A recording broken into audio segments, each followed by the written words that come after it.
I'm an hour outside of Winnipeg, and it isn't getting any warmer. Temperatures around here are easily negative 20 degrees, and that doesn't account for the winds that whip across the plains.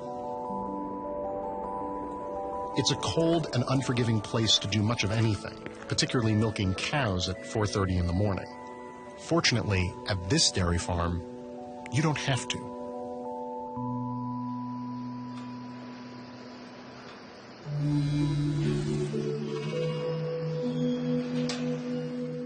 This is Weldon Plett and his family. The Pletts have been milking cows here for 4 generations. In July of last year, Weldon did something radical. He replaced his old manual dairy farm equipment with a system that is completely automated. How many cows are in here? We've got about 260 about in here now. And you can see our Vector, the robotic feeder. Oh, look at that guy. He works on his own 24/7. His job is to keep the cows fed. When he goes along, he pushes up feed so the cows can reach it. And so this could be happening at 3 in the morning? Yeah. And the cows know when it comes. Oh, yeah, they get excited. Yeah. This feeding robot is called the Vector. It scans the barn every 45 minutes. If the feed level is low anywhere, the Vector will automatically go to what's called the feed kitchen. There, it gets restocked with a blend of grains, barley, and supplements by a giant claw.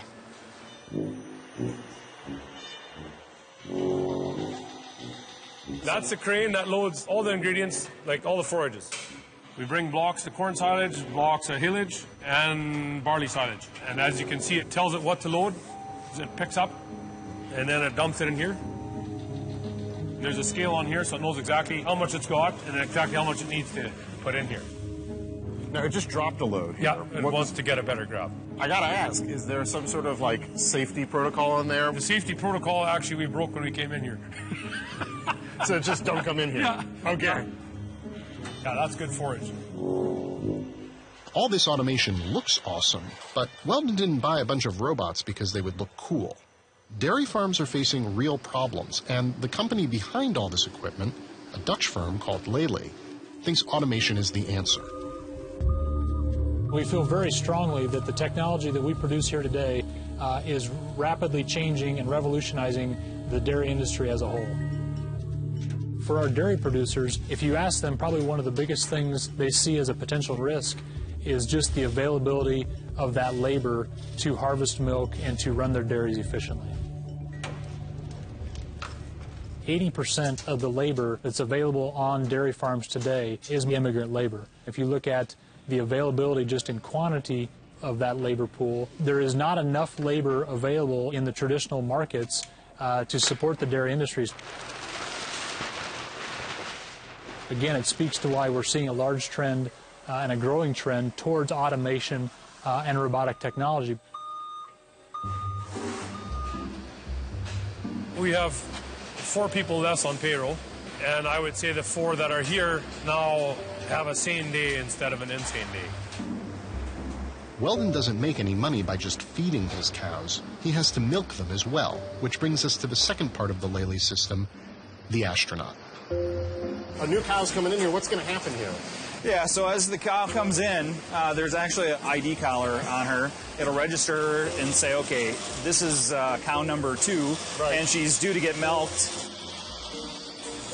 What it's actually doing right now is it cleans your teats with the brushes. Okay. And then after that's done, it'll actually attach the milking unit on. Around 120 pieces of data are collected every time a cow is milked. The system uses all that data to make adjustments on the fly. For example, it can adjust the components of the feed to address certain health issues. Weldon can use the data to make sure his cows are producing as much milk for him as possible. Did you increase the amount of cows that you... We actually didn't increase the amount of cows. Yes. But our production has really increased. We're producing way more milk. With fewer people. Yeah, the efficiency is just way better. Yeah. Like, it's not even close.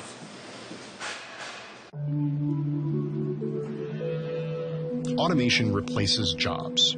But in an industry where labor is in short supply, automation may turn out to be the thing that helps save the family farm. But right now, Weldon's not really thinking about the bigger picture. He's just happy to have some time to relax.